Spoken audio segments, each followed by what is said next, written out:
ہمارے ساتھ علی بخاری صاحب ہیں، آپ رہنما ہیں پاکستان تحریک انصاف کے. ہمارے ساتھ سینیٹر ناصر بٹ صاحب ہیں، آپ رہنما ہیں پاکستان مسلم لیگ نون کے. تو ناصر بٹ صاحب، میں آپ سے آغاز کر رہا ہوں کہ کیا صورتحال ہے جو پاکستان اس وقت جو کام کر رہا ہے، یہ ایک مشکل مرحلہ بھی ہے، ایک اہم مرحلہ بھی ہے، لیکن پوری دنیا کی نظریں ادھر ہیں. تو سیاسی جماعتوں کو کیا کرنا چاہیے؟ تھوڑا معمول سے ہٹ کے میں بات کر رہا ہوں. سیاسی جماعتوں کو کیا کرنا چاہیے؟ حکومت تو چلو کر رہی ہے، آپ مطمئن ہیں کہ آپ کے ساتھ باقی ساری سیاسی جماعتیں بھی کھڑی ہیں؟ بسم اللہ الرحمن الرحیم. آپ نے بڑی اچھی بات کی ہے. سیاسی جماعتیں تو بہت خوش ہیں. پاکستان کی ساری سیاسی جماعتوں کو ایک یہ بہت بڑا اعزاز مل رہا ہے کہ پاکستان اب جس جگہ پہ آ کے کھڑا ہو گیا ہے.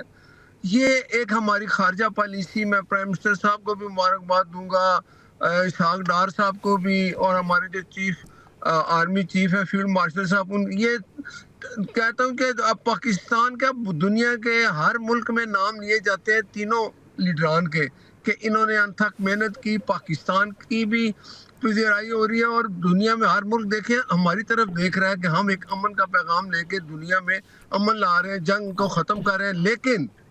لیکن ایک جماعت، جو اس کو میں سیاسی جماعت نہیں کہتا، جس کے بیٹے دیکھیں نا، اس کے بیٹوں کے اندر وہ ہے نا، وہ جذبات وہی خون ہے جو جیل میں بیٹھا ہوا ہے. اس جماعت کے لیڈر کو، وہ جو اپنے آپ کو نام نہ لیڈر کہتا ہے، اس کو کوئی خوشی نہیں ہے. ایک یہ جماعت ہے جو روتے ہیں پیٹتے ہیں کہ جب پاکستان میں بہتری آتی ہے اس کے لیے یہ خلاف ہندوستان کے، چاہے جو لوگ ہیں جو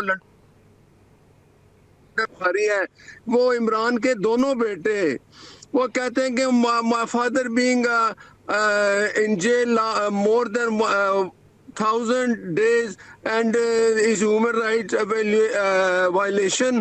اب مجھے آپ بتائیں، کیا وہ یہ بتانا چاہ رہے ہیں کہ ہمارا والد جو ہے وہ ہیومن رائٹس کے لیے جیل میں ہے؟ نو، ہیومن رائٹس کی کوئی خلاف ورزی نہیں ہے، وہ جیل میں ہے.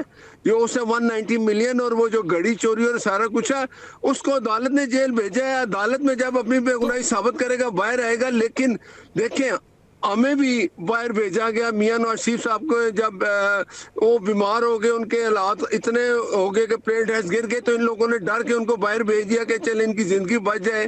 اللہ تعالیٰ نے ان کو زندگی دی، لیکن انہوں نے کبھی آ کے اس ملک میں یہ نہیں کہا کہ پاکستان میں ہیومن رائٹس کی وائلیشن ہو رہی ہے تو جی ایس بی جو ہے یہ بند کیا جائے. یہ جو ان کو ایک فیسلٹی ملی ہے اس کو ختم کیا جائے. کہا یہ نہیں کہا. یہ ذرا کنفرم کر لیتے ہیں کہ ان کے بچوں نے، ان کے جو قاسم نے، میں بھی بتاتا ہوں وہ ڈاکٹر عثمان ہے، ایک ڈاکٹر عثمان ہے کہ رشتہ دار ہے عمران خان کا.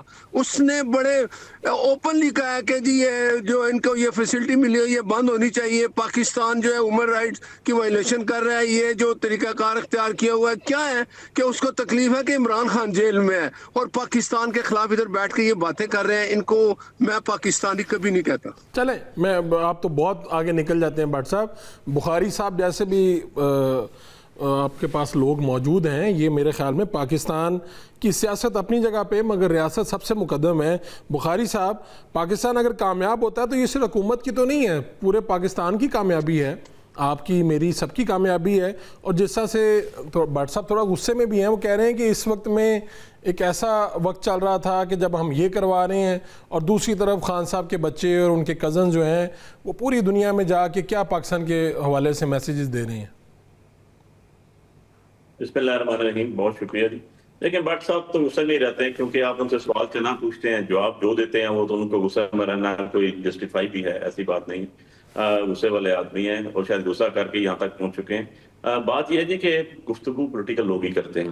اور جو میں آپ سے عرض کروں، خان صاحب کے دونوں بیٹے قاسم اور سلمان، قاسم اور سلمان دونوں کا آپ اگر دیکھیں، خان صاحب سے ان کی ابھی عید پہ بھی ایز پر گورنمنٹ ویو جو ہے انہوں نے بات کروائی. اس سے قبل بھی جب سپریم کورٹ کا آرڈر ہوا تو ان سے بات کی، انہوں نے کبھی پولیٹیکل گفتگو باہر آ کے نہیں کی. اور پتہ نہیں کون سا جی ایس پی اور پتہ نہیں کیا نکال کے لے آتے ہیں، یہ کہاں سے جھوٹی ویڈیوز بناتے ہیں، کون کہتا ہے. آئی بیٹ یو، میں آپ کے پروگرام میں چیلنج کرتا ہوں جی، اور اگر میں غلط ہوا تو میں معذرت کروں گا، اور اگر یہ غلط ہوا تو انہوں نے سر عام معذرت کرنی ہے. 1 منٹ 7 سیکنڈ کی قاسم کی جو ہے وہ ویڈیو آئی، 1 منٹ اور 7 سیکنڈ، اور اس نے کوئی بات ایسی نہیں تھی جو اینٹی اسٹیٹ ہو یا اینٹی پاکستان ہوں. وہ ایک بچے نے، ایک بیٹے نے باپ کے لیے جو کہنا تھا بالکل حق بجانا وہ کہا. کیا وہ 1000 دن سے اندر نہیں ہے؟ کیا ان سے ملاقات اندر نہیں ہو رہی ہوئی ہے کسی کی؟ کیا ان کو جو ڈیتھ سیل میں نہیں رکھا گیا؟ کیا ان کی ٹریٹمنٹ کے لیے ان کے خاندان والوں کو نہیں بتایا گیا؟ ایک بات بتا دیں جو غلط ہو، آپ بتا دیں. میں کہتا ہوں سارا دنیا کو چیلنج کر رہا ہوں، میں پورے مسلم لیگ کو چیلنج کر رہا ہوں، جتنی سٹنگ گورنمنٹ بیٹھی ہیں. میں بتاتا ہوں غلط بات کیا ہے، میں بتاتا ہوں، اگر آپ اجازت دیں تو. بٹ صاحب، بخاری صاحب جیسے ہی بات مکمل کرتے ہیں فوراً اسی کے اوپر آپ سے جی ٹھیک ہے. پہلی بات تو یہ ہے، آپ نے، میں نے ایک دفعہ نہیں، میں نے بڑی دفعہ ویڈیو سنی، وہ 1 منٹ 7 سیکنڈ کی ویڈیو ہے، اور اگر انہوں نے اس میں کوئی مس ایڈوینچر کرنے کی کوشش کیا تو جو قانون انہوں نے بنائے ہوئے ہیں نا، پیپرا، نیپرا اور یہ سارے آپ کے پیکا ایکٹ کے حساب سے، وہ ان کے منسٹرز پہ بھی لگتا ہے، کیونکہ ان کے 2 منسٹرز نے آگے سپیچ کی ہے. پورے کا پورا سرکاری میڈیا پہ بیٹھ کے انہوں نے جو چیزیں کہی ہیں وہ کسی جگہ پروو نہیں ہوگی تو ان کو ہم ڈریگ کریں گے بیفور دی کورٹ. اب دوسری چیز آ جاتی ہے جو آپ نے ایران وار کی بات کی. دیکھیں، ایران وار کا جو ایشو ہے بہت سینسٹیو ایشو ہے، اور آپ کو یہ کبھی بھی نہیں بھولنا چاہیے کہ یہ وار جو ہے یہ اگینسٹ اسرائیل ہو رہی ہے، اور آپ کا ازلی دشمن ہے اسرائیل، آپ کا ازلی دشمن ہے مودی، اور ان دونوں کی جنگ جو ہو رہی ہے وہ اس لیے ہو رہی ہے، آپ کے 900 کلومیٹر کا آپ کا جو ہے وہ بارڈر ہے ایران کے ساتھ، اور آپ کے لوگوں کی بڑی کلوز نیٹنگ ہے ایران کے ساتھ. آپ دیکھ لیں کہ ایرانی گورنمنٹ نے پاکستانی عوام کا بھی شکریہ ادا کیا، پاکستانی عوام کا شکریہ ادا کیا، کیونکہ سارے کی ساری پاکستانی عوام ایرانی لوگوں کے ساتھ کھڑے ہوئے ہیں اور سمجھتے ہیں کہ وہ ملت اسلام کی جنگ لڑ رہے ہیں. تو بھائی سیاسی پارٹیاں وہ ہوتی ہیں، سیاسی لوگ وہ ہوتے ہیں جو عوام کی رائے کو پذیرائی دیتے ہیں، جو عوام کی پارٹی پر عوام کے جو میجورٹی ہے اس کو لے کے آگے چلتے ہیں، نہ کہ کسی فارن سامراج کے بوٹ پالش کرتے ہیں اور خوشامد کرتے ہیں اور کسی ایک ظالم شخص کو جو ہے اس کو وہ نوبیل پیس پرائز انعام کے لیے نومینیٹ کرتے ہیں. وڈرا کریں نا گورنمنٹ ان چیزوں کے اوپر. وہاں پر امریکہ کہہ رہا ہے ہمارا کانسٹیٹیوشن کیا کہہ رہا ہے، ہم اسرائیل کو نہیں مانتے. ہمارے فاؤنڈر آف دا پاکستان کہتا تھا محمد علی جناح کیا کہتے ہیں، ہم اسرائیل کو نہیں مانتے. ہماری عوام کیا کہتی ہے، ہم اسرائیل کو نہیں مانتے. میرا اور اللہ اور اس کا رسول کہتا ہے کہ یہود و نصارہ تمہارے سجن نہیں ہو سکتے، تمہارے دوست نہیں ہو سکتے. قرآن یہ کہہ رہا ہے. آن دا ادر سائڈ یہ کس کیپیسٹی میں بیٹھ کے کر رہے ہیں اس کے اندر. ہاں، جو اسلامی ملک ہیں، اسلامی برادرز ہیں، جو آپ کے عربک ورلڈ ہے، جو عربی دنیا جن کے ساتھ پرابلم آ رہی ہے، ان کو بھی بیٹھ کے سمجھانا چاہیے، ان کو کہنا چاہیے کہ بھئی آپ کی ٹیریٹری یوز ہو رہی ہے، اور اگر آپ کی ٹیریٹری یوز ہوگی اور اگلے اس پہ اٹیک کر رہے ہیں تو بہت سی حد تک جسٹیفائیبل ہے، لیکن انہوں نے آپ کی کسی بھی سس پہ اٹیک نہیں کیا. So don't be a part of this war. ان کو بھی یہ سمجھانا چاہیے. اور ڈیفینیٹلی جو ایران نے 1 مہینے کی جنگ لڑی ہے اس نے تمام مسلمانوں کا جو ہے سر فخر سے بلند کر دیا ہے. آپ ذرا باہر نکل کے پبلک سینٹیمنٹس تو دیکھیں، اپنے کیمرہ مین سے پوچھیں، اپنے پروڈیوسر سے پوچھیں، وہ لوگ کیا کہتے ہیں. لوگ سارے ان کے ساتھ کھڑے ہوئے ہیں، بینگ اے مسلم ساتھ کھڑے ہوئے ہیں. بالکل ٹھیک. تو ہم تو بھائی بڑی سیدھی سی بات ہے، ہم عوامی پارٹی ہے، ہم جیل میں بھی ہیں تب بھی عوام کو ریپرزینٹ کر رہے ہیں، ہم باہر بیٹھے ہوئے ہیں 50,000 ووٹ سے جیت کے تب بھی عوام کو ریپرزینٹ کر رہے ہیں، ہم پہ درجنوں FIR ہوئی ہیں تب بھی عوام کو ریپرزینٹ کر رہے ہیں اور کرتے رہیں گے. یہ بڑی ہماری کلیئر سٹانس ہے، کلیئر اس کے اندر ہے.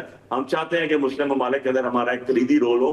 کلیدی رول کرنے کے لیے آپ کا اپنا وزن بھی ہونا بہت ضروری ہوتا ہے. آپ کا کلیدی رول ادا کرنے کے لیے آپ کی اپنی کریڈیبلٹی بھی بڑی ضروری ہوتی ہے.